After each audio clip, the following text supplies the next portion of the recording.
Hello, I'm Amy from moonmindology.com, and today I just want to go over the forecast for next year, so 2024. First off, I'm going to start off with the outer planets, so we're going to jump straight in. Pluto is going to be in Capricorn for the next 30 years. So we're going to have the same areas of power struggles that we have done since it has begun and been in this position. So let's see. Pluto went into Capricorn in early 2020, and that coincided with COVID. And this is all about power struggles and governments and big business. Pluto can also represent great power. So this is confluence. Capricorn and Pluto, they feel quite comfortable expressing themselves together. Pluto is in Uttara Ashada, which is all about unstoppable victories. There's an association with the military, politics, doctors, surgeons, and even dental work. The nature is fixed and it's steady, and as a result, we can see that the world may experience power problems or, things that involve health, such as COVID. The military and wars and martial law as well. Of course, we've been seeing a lot of war as of late. So Pluto is moving between 5 and 7 degrees of Capricorn throughout this year. One of the most significant things about this is that the USA chart is experiencing a Pluto return. So what does that mean? I see corruption within the financial system, which we've already seen, and those results in that results in either surrendering or some kind of entire transformation, death or rebirth in some way, shape or form for the USA. It's in the second house of wealth. So this could impact the security, food, national wealth, and even investments. We've seen all of these things, and I believe that in 2024, America potentially could go bankrupt and the government could default as well. So be mindful. I have other reasons to believe that we will continue to have a global financial crisis, and I do think that America will be at the heart of this. And of course, Macron's France and Orpo's Finland could also be impacted by Pluto going over, but not as significantly as America. Neptune is water, liquid, oil, plastic, things that aren't all they seem. And in Pisces, this supports all the meanings of Neptune. In Western astrology, this is where Neptune's own sign is. So this can be very compassionate and complementary. Neptune will be between 0 and 5 degrees of Pisces, and it will be nipping between Purva and Uttara Bhadrapada up until the end of March 2024, and it will be in the Purva Bhadrapada section. The Purvas are always harsher, but this is a very spiritual part of the sky as well, and there can be an association with two faces, which I personally believe as being duality. The contrast between good, bad, and the ability to accept things as they are in order to attain elevated consciousness associated with this portion. Of course, there is a dark side. This is about death and the funeral cot. So there can be transformations and karmic implications for this. There's also heat and fire as well, which can also mean tragic events. It then moves into Uttara Bhadrapada until September and October, where it will go back into Purva Bhadrapada. Uttara Bhadrapada is connected to the serpent of the deep, and it's linked directly to oceans and water. And as a result, Neptune being here, there could be a lot of flooding around that time in the world. And I do think that looking at this, we're going to start seeing a movement around people protecting the oceans from plastics and oils. And I am all for that. There could even be a cleanup operation or angry protests around this subject. Uranus is currently in Aries, and it will be moving into Taurus in May 2024. And this will also cover 2 nakshatras this year, so Bharani and Kritika, and both of these are quite sharp and cutting portions. Uranus is about sudden change, inventions, eccentricity, air travel and wind. In Aries, this is quite impulsive, and there can be hasty decisions as well as a rebellion against Aries type things like military and speed. However, a deeper look shows us that it has been in Bharani for a while, which is about removing things that have been outgrown and cultivating new ideas. Bharani is the womb, which is always shedding and giving birth to new life. And the birth process is not a pleasant or easy thing, but it brings new beginnings, births. This is the energy around Bharani, and it is literally represented by the female reproductive organs. Uranus can be linked to social unrest and protest because it kicks back against the world and it asks for change no matter how difficult. And we've seen a lot of climate protests and sometimes quite eccentric protesting as we move into Kritika, and the energy will change when that movement happens, especially when it then goes into Taurus as well. Kritika is really fiery, but it's also an inventor, and this combination is going to be amazing for new technology and so on. But Kritika can be linked to war, and it is related to the myth of Kartikaya, and he was a great warrior. And in Aries, this is an impulsive military mobilization and police activity. In Taurus, this can affect more material goods, resources and stability, and there can be impacts to food and also the economy. When Uranus moves into Taurus, it can give inventions, sudden change and tensions in the aforementioned areas. There could also be something to do with revolutionary farming inventions, or even there could be a mass revolt of farmers, and there could be loss of farmland to wind turbines as well, and that could cause some tension. Putting all this together, there are sextiles between all of these planets, apart from Uranus and Pluto, which have a trine. A lot of this energy is all connected together, and we could see these planets interacting. And there could be problems as well with the leaders in Albania, as Neptune will be impacting the leader's sun. And the leader of Poland's sun is also impacted by Uranus.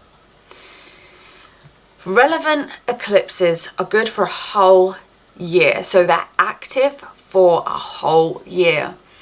The first occurred in around 14th of October 2023, and this actually occurred over the Americas.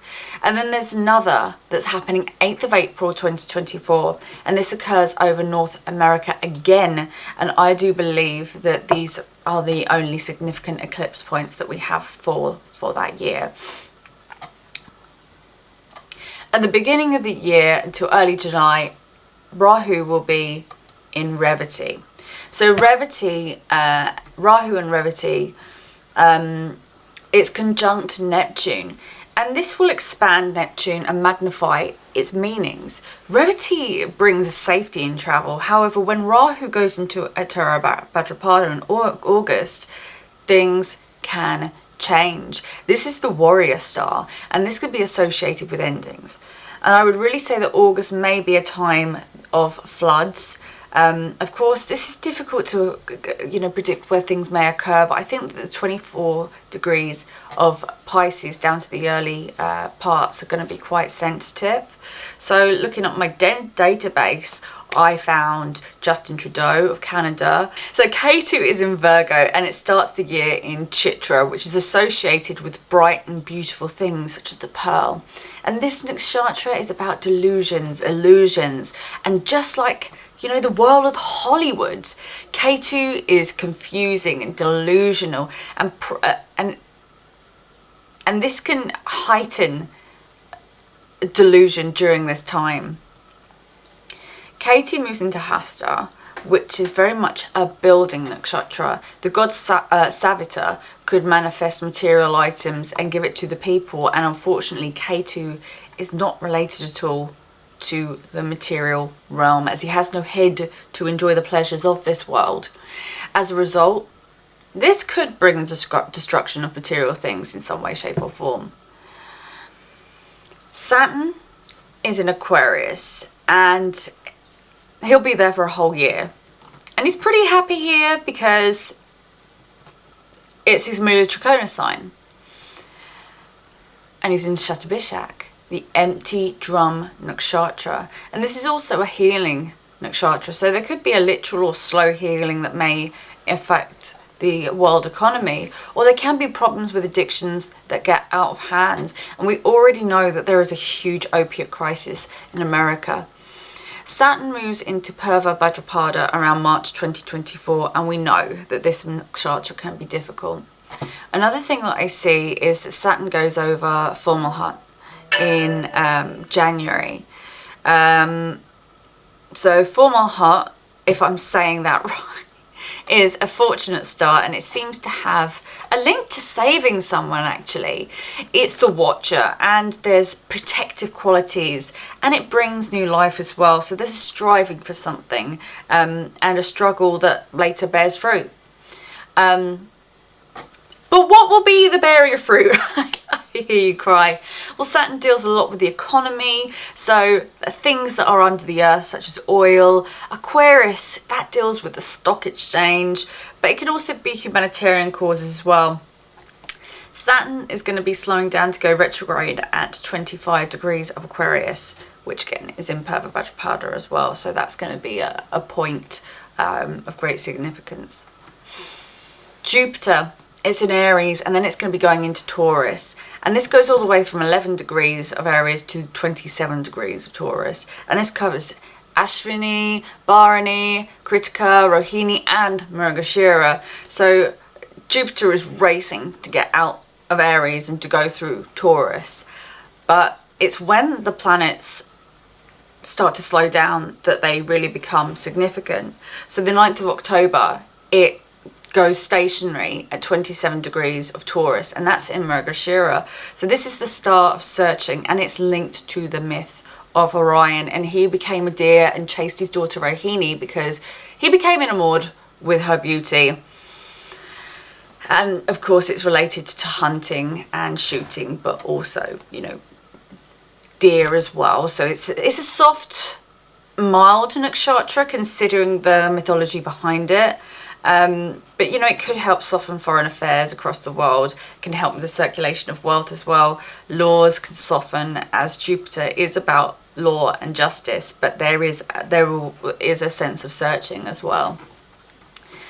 Pluto and Mars, they are conjunct in February, and Venus will also make an appearance here. But because there is so much going on, this really could be an escalation of tensions in the geopolitical world. And this happens at 6 degrees. So this could make problems for France, EU. Zelensky's Mars is at 6 degrees of Cancer, so this can also be affected.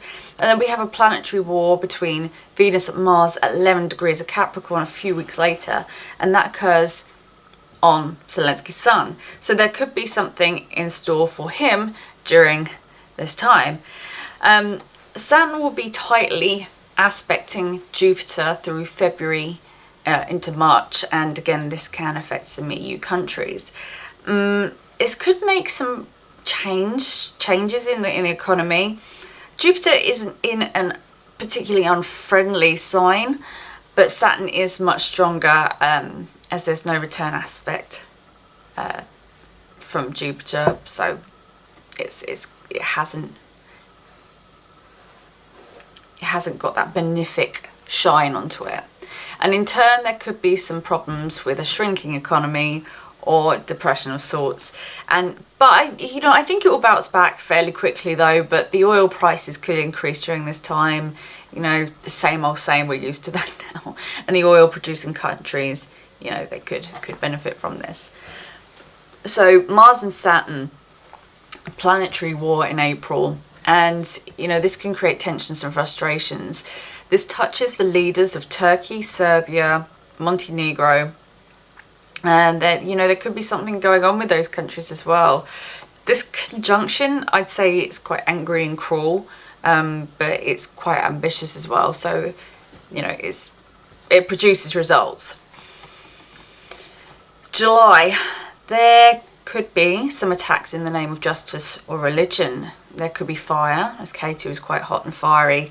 There can also be phobias, expenditure, and sometimes attacks in the name of a higher cause.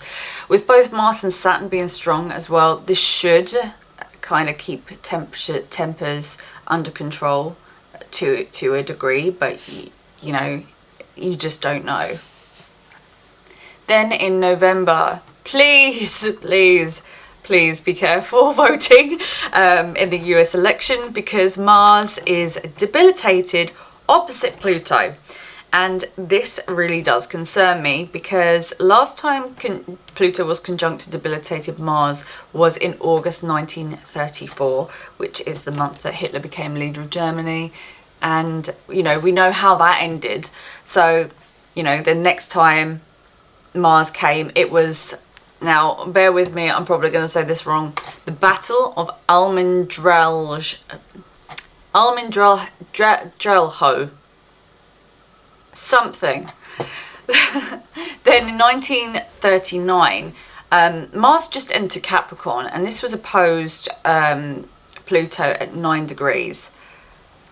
World War II began. So I don't want to scare anyone, but this combination is quite problematic. It can be violent, and I really don't like the fact that the eclipses occur over America, and this does happen within a degree of USA's natal Pluto as well.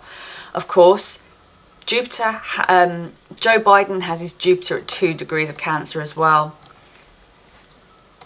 But, this could be another pointer towards financial issues. But thank you very much for watching today. I do sincerely hope that you enjoyed my reading for across the year. Let's hope that I'm wrong. Let's hope that I'm wrong on this, because it seems to be quite a lively year ahead for us. But yeah, thank you very much, and I look forward to seeing you next time. Thanks, bye.